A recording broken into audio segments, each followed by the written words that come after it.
Hey ladies, so I am here today to actually give you the real on what it is to start your own business in the PMU business or the Lash business or any other kind of business, right? I feel like every time you go online or you go on YouTube, you find all these different things and they never give you like the real to the basics, how to get started, how it actually is. So I'm not really giving you a how to, I'm just giving you a how I did it, right? Because I'm not at the point of where I want to be in my life. So I don't feel that it's correct for me to give you advice in that sense, but I can definitely tell you how to get started as far as what I did, okay? So the first things first is that you are going to have to decide what it is you want to do, right? So for me, I started out with lashes and I took a course. I looked up what my state regulations are. And of course, there's different things. Every state is different. Some states require you to have a esthetician type license or a cosmetology license. Some states don't. In the state of Georgia, you need it. There's ways around it. Of course, there's people that don't do it. And I'm not going to say be that person. In my honest opinion, do I actually think that you need one to be able to do lashes correctly? I don't believe so. I think anybody who has some sort of a brain and can understand how to be clean and understand the harms with certain things can do lashes. It's just gonna take practice, just like anything else. Of course, if you're not somebody who's studious and can actually take the time to practice, then maybe you shouldn't be doing lashes, right? And that's the same with permanent makeup artists. So once you figure that out, what I did is I figured out a name and pick a name that, I made the mistake of picking my actual name. So I chose Grisel Reyes Beauty, and I am going through changing that name because I want something more universal, something that if I leave, it doesn't make it seem like I left it, like I'm the missing component. Like I want it to survive without me when I make this a bigger business, because at the end of the day, I don't want to be doing lashes for the rest of my life, right? I want to grow and expand and have other people under me doing lashes, not just me. So I would pick something a little bit more catchy that it could include maybe initials or something like that. But me personally, if I could do it again, I wouldn't use my name. Then you have to go on your state's business name search. In Georgia, they have one where you can just search different names in your business and to see if that name is taken. I also go on Google and I look up to see if there's any names with the same, like if it's any businesses with the same name. Also on Instagram and Gmail. If you decide to do a Gmail, you might want to check domain searches on GoDaddy just to see if somebody else already has that name, because then you're not going to be able to create new things for it, like new website, if it's taken already, you might end up down the line, if it becomes a big thing, you may end up with a trademark issue. You don't want that. You can also go on Google Trademark, search up Google Trademark, and then you can search up the actual name to see if it was already trademarked, because you really don't want to go into any legal issues. And the idea is that you start a business because you want the business to grow. So do that. The next thing is, I would say, is that you need to go and then actually register your business name so that it's now yours. And you could just search business registration for your state, and that should pop up and you should be able to register your business. You're gonna have to pick the correct code for the type of business that you're doing. For me, I did I think it was like makeup application or something like that, where it had to do with lashes. But as you add different things, like if you become an esthetician, you can change that code for permanent makeup as well. Mine has to do with like other beauty services. And you're gonna have to get a registered agent. I honestly don't even know what they do. So apparently they receive mail, or if you get sued, they go through them. They receive that information. Have no idea, to be honest. If you know, put it in the comments and let me know what that is, because I don't even know. And the other thing, so when you need your registered agent first, based on Georgia. And once you get your registered agent, you can pay it's like a $20 fee. You get your registered agent, you put their information on it, and then you can register your business name. And then the registered agent will eventually send you an email on exactly what they need. But usually they just need your business license after the fact. So then once you register all that, you're good. Then after you do that, you're gonna have to wait a few days until they verify that. You can then go, you're taking the risk though, because they also have to make sure that your name is not used in the system, which is fine, okay? But then you can get your EIN number. You don't need it. And remember, these things all have a fee. It's like $100 and something for each one. You get your EIN number so that way anything that goes through the business is not under you, it's under the business, which has all these protections, right? Because most likely you're going to do it as an LLC, which is a limited liability company, which just takes you physically kind of out of the picture, right? It becomes your business. It gives you some protections. If you were to get sued, they would sue your business instead of directly to you.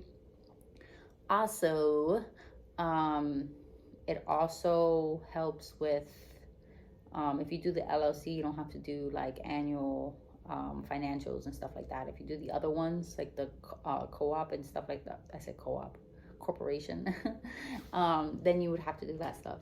What was the other thing? So then after that, you have all of that. And you're still not done, because that's only your business registration for the state. But then you need to get your business license for whatever area you're in. So for me, it's the county. I don't know if it's different for you guys, but for Georgia, I have to do it with the county. So I'm in Paulding County. So then I have to go to the Paulding County website and then register my business so that I can get a business license. So usually you have to sign a form, and then you have to physically go and bring those papers in. I'm pretty sure that there's other states that have it where you don't have to physically go in, but here you will be. And depending on your state and then what the regulations are, you're going to have to then provide any credentials. So if you're saying that you're a Lash Tech, you're going to have to bring in that Lash Tech license. For me, for permanent makeup, I couldn't transfer into a permanent makeup until I had my permanent makeup license, which for me was under the Paulding County. So it was done by county health department, which in a few months, or actually in a month, they're going to be integrating with the state, so that makes it a little bit easier. But again, everybody's state's different, so you're going to have to search it for your state, but it gives you the general idea of what you need to be looking for. Okay, so once you have your business license, you're set. With your business license, you can get a business bank card so that all your transactions go to your bank card. You want to separate your money. Okay, you don't want your personal money combined with your business money, because then it's going to be difficult for taxes. You're going to have to pay taxes eventually. The good thing is that when you have a business, you get to deduct expenses. And in the beginning, the first year, you're going to have so many expenses. I have made good money so far for me just starting out, and that'll be another video. I'll show you exactly what I've made. But my expenses are so high that I really don't even owe taxes, because I paid courses to learn things. I paid startup stuff. I pay a rental booth and stuff like that. So also, depending on your state, you may or may not be able to do your business at home. So if you have a lash company, if you're just doing lashes, you could do that. You could probably do that at home with no problem. The only other side to that is that some clients do not like to go to somebody's house. They feel uncomfortable, so you might lose that part, but you get to save on the money if you don't have money for a place to go, right? For permanent makeup in Georgia, you absolutely cannot do it in your home base area. You have to have a place outside of your home. So for me, and I'll suggest it, yes, you can go to all these salon suites and pay $250, $375 a week. It's a week, guys. It's a week. So it's a lot of money, and you're just starting out. You don't even have the money. So what I would suggest, and what I did, and I would say this is a little bit of luck or me putting it in the universe, but what I would do is I would call different locations, different other salons, nail tech places, that could possibly have a room that's available, and just call them up and be like, hey, do you have a booth that's available for rent? I started out in a very small hair salon. Literally, it was like the size of a closet. I was squished on the side. Like I had like no room at all. And that's where I started doing my lashes, to get more clients. After that, some of those clients followed me, some of them didn't. But when I did permanent makeup, I needed a place that would allow me to do permanent makeup, because you have to have certain things, regulations, which if you do permanent makeup, you're going to have to research what the regulations are as far as your studio. For me, I have my own booth, but my booth has to be permitted for me to do it. So I have to be like 30 feet away from a sink, and I don't have a sink in my room because of how I got my booth. So I called a spa and I said, hey, I'm looking for a room. Do you have one available? Thank goodness this person did have it, and I was able to get a booth, and I got it at a really good price. And then to top it off, so if you decide to become a lash tech before you become an esthetician, which again, everybody will say what they want to say, that you need to be a lash tech, and don't get a lash tech that's not licensed. That's crap, because you know what? When you go to esthetician school, and I've researched so many different esthetician schools, the majority of them don't even teach you how to do lash extensions. And everything else you can learn. How can you not learn how to use boracides in water and come on.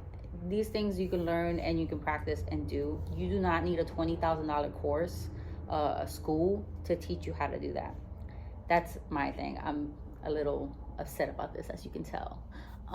But anyway, so you can find places that will have it for cheaper. Or you can also use Facebook Market.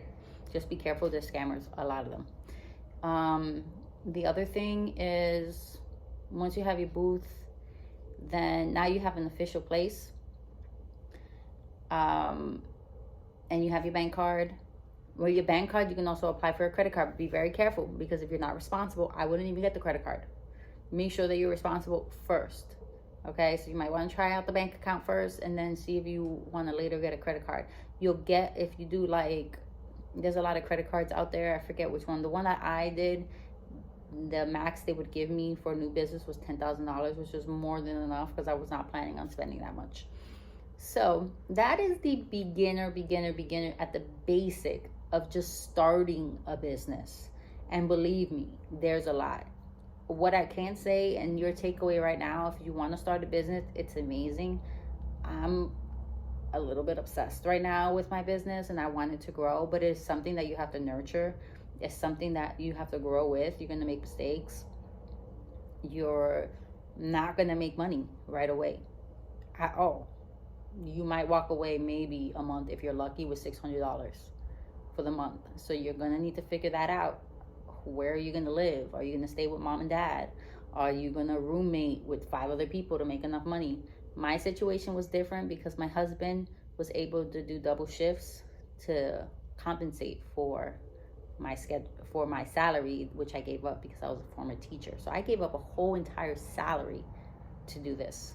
So for me, there is no giving up. This is it. So you really have to make a decision, because it's not easy. It could be very rewarding, but it's definitely something for the long run. We're talking like 5-6 years before you start really making really good money, like the people try to make it seem like it is.